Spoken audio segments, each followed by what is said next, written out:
मीठा मीठा दर्द होता दोनों बेरा पेट में।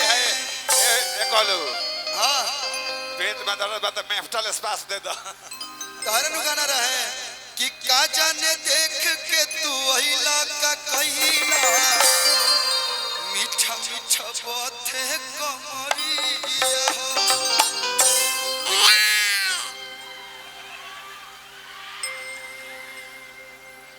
इतल कमर में दर्द। हाँ कमर में दर्द ठीक हो जाए सॉन्ग सुन। वही गाना का भाव है कि अरे कौन ऐसन काम कइला ए दीपू भैया अरे पिया पहिला भेंट में मीठा मीठा दर्द होता दोनों बेरा पेट में। हम पुष्पा पिया दो। क्या करेगा हम लोग का आदत है वहीं पे जाने का।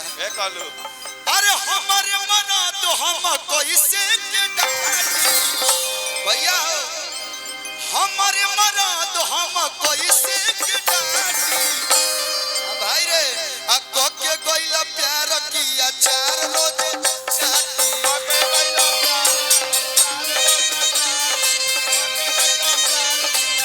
हेलो वो उंगली गलत हो गया वो उंगली मेरे से गलत हो गया ये कहलू भाव में कुछ और हो गया।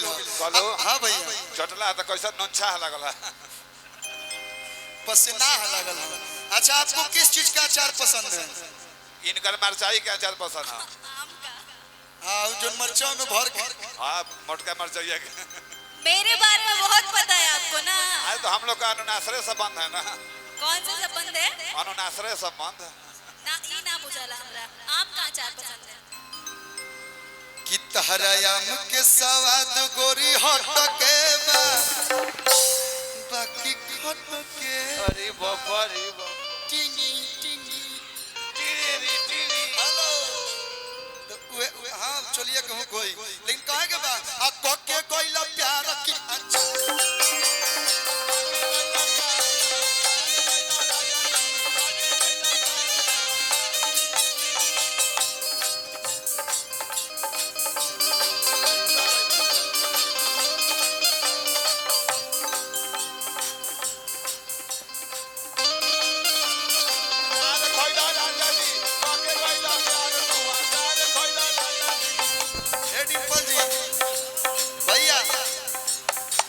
गर्मी बा कि ले लकीस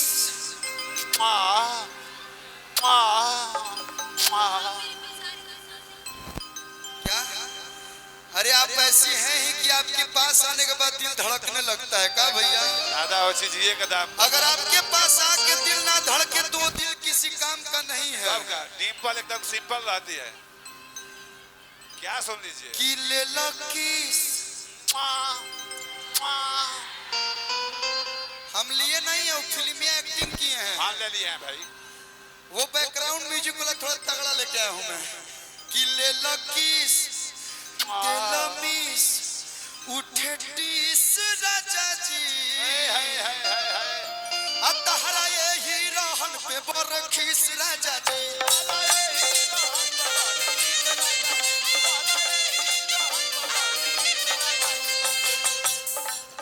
ले लकीस दिलमीस उठे टीस राजा जी क्या है ना हम खरकोचा खरकोची वाला प्यार नहीं करते हैं ना खरकोचला फिर खराब हो जाए। हम सॉफ्ट लव पे विश्वास करते हैं एकदम सॉफ्टली हो ले लकीस दिलमीस उठे टीस राजा जी अतहरा ये ही रोहन पे बरखीस राजा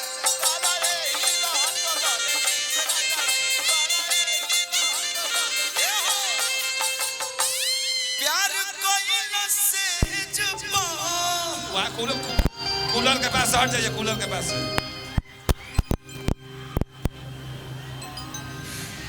हमार कोनो गलती नहीं है। आई हो दादा प्यार कोइला से जबाउलाटी पलाटी हाय उठाम जा लोग प्यार कोइला से जबाउलाटी पलाटी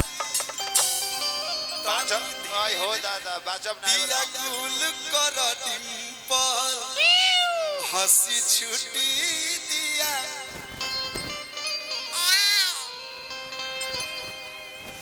प्यार कोइला से जपो और उलाटी पलाटी भैया हो को के कोइला प्यार की अचारो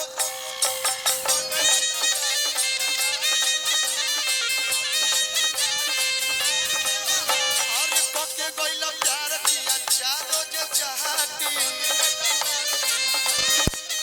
हो को के कोइला प्यार की अचारो जे चाहती कोके कोइला प्यार